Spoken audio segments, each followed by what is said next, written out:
Good morning. Let's get 1% better every morning with this podcast. If you find it helpful, don't share it. Keep it to yourself. Okay, so you know that feeling, that sudden jolt, anger, frustration, maybe defensiveness, something just catches you off guard. And it feels like, well, just an emotion, doesn't it?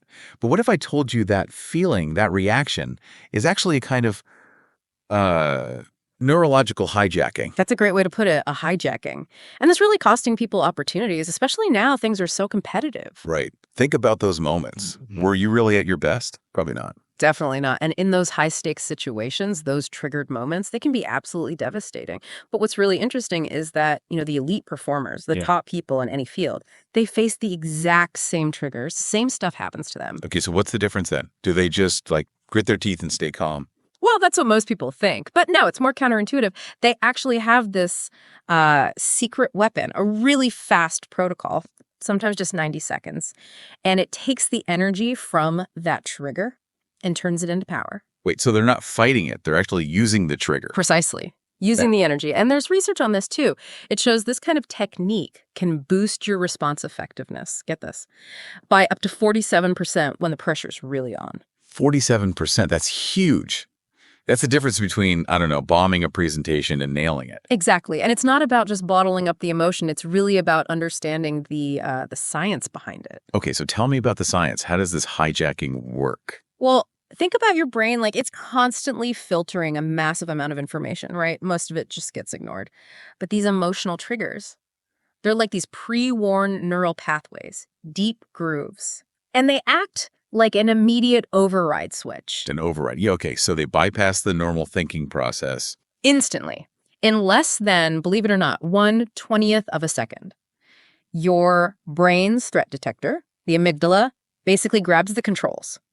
And it sidelines your prefrontal cortex. That's the part you need for strategy, for thinking clearly. Wow, 1/20th of a second. Yeah. And get this statistic. During one of these trigger moments, blood flow to that strategic thinking part, it can plummet by 71%. 71%. 71. Meanwhile, blood flow to the emotional centers can spike by 80%. So you literally become less intelligent right when you need your brain the most. It's not just feeling overwhelmed, it's biological. It is a biological reality, not some lack of willpower. But, and this is the really cool part, the insight that top performers use. The very same neural pathways that cause the hijack, they actually hold the key. The same pathways. How? You don't get rid of the energy. You can't, really. You redirect it. People call this trigger transformation. Trigger transformation. Okay, I like that. Not suppression, transformation. Channeling it? But how do you do that? 90 seconds still feels incredibly fast when you're seeing red. It feels fast. Yeah, but it's about building a new habit, a new pathway that becomes more efficient over time. It's a 4-step protocol. You can practice it, compress it. Okay, lay it out for me. Step 1. Step 1, trigger mapping. Takes maybe 30 seconds. First, identify a specific concrete trigger, what actually happens, then what emotion hits you. Name it and rate it, say 1 to 10. How much does it knock you off your game? Okay, specific trigger, the emotion, the impact. And crucially, where do you feel it in your body? Is it tightness in your chest, heat in your face, a knot in your stomach? Pinpoint that physical sensation. Right, the physical anchor. Got it. What's next? Step 2, pattern recognition. This is quick, maybe 15 seconds. Just ask yourself, what does this feeling, this situation remind me of from my past? Don't need to dig deep like therapy. Just notice the first connection that pops up. Often, today's triggers are echoes. Okay, so just noticing that echo from the past. 15 seconds. Then step 3, reframing. This is the core part, the reprogramming. Takes about 30 seconds. You mentally complete 2 sentences. First, when that specific trigger happens, I typically feel the emotion because my brain interprets it as that past pattern. Okay. Second sentence. But what's actually happening is a more objective, alternative interpretation of the current situation. Okay, let me try an example. When my client questions my expertise, I typically feel defensive because my brain interprets it as maybe my old boss doubting me. Perfect. Keep going. But what's actually happening is my client is just doing their due diligence, making sure it's a good investment. Exactly. See how that shifts the meaning. You're consciously building that alternative neural pathway right there. Yeah, totally flips the script in your head. Okay, what's the last step? Step 4, response design. The final 15 seconds. Take one deep breath. Really visualize how you want to respond in that moment. What does your ideal self do or say? Then actually say this phrase, maybe silently or even whisper it.